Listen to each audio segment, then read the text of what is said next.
A pulsar is a highly magnetized, rotating neutron star that emits a beam of electromagnetic radiation. The first pulsar was observed on November 28, 1967, with the help of telescopes.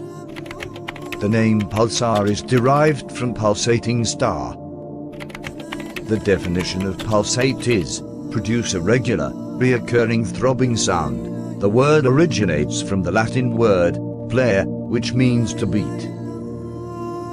They chose this name because scientists were able to record sounds of this star using high-end technology of the 20th century.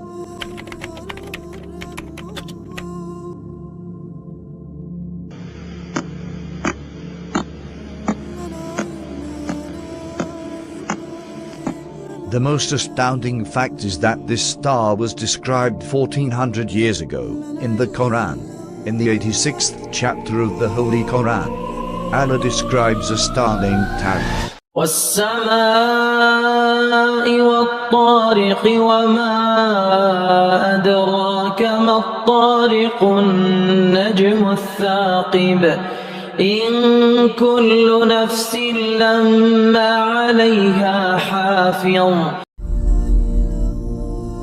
Allah calls this star Tariq and calls it the star of piercing brightness. Now if we look at the pictures of the pulsar, we can clearly see a piercing light through the star. But there is more. Allah also called the star Tariq, which in Arabic means the beater or striker.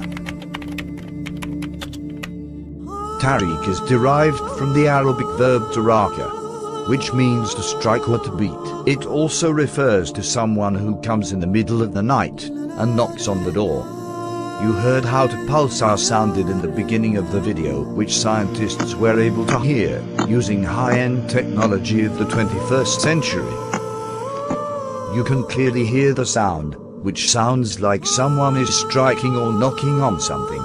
How could the Quran know this 14 centuries ago, when there was no high-end technology? There is no doubt left, the Quran is a book from God, and Muhammad was his messenger.